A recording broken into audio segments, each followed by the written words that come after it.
Nestrpno čakamo že to sredino tekmo proti nasprotniku, ki je kvaliteten, ki je odgovoren, zelo discipliniran.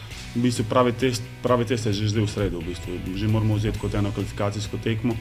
In jaz mislim, da izhodišče, vsaj jaz, ko gledam, prvo mora biti, da ne dobimo gol.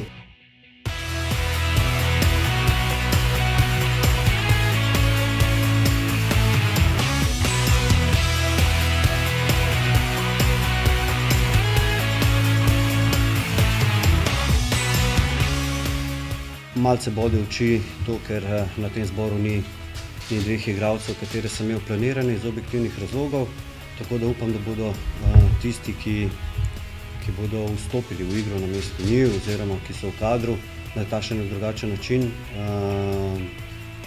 vrednotili njihovo igro.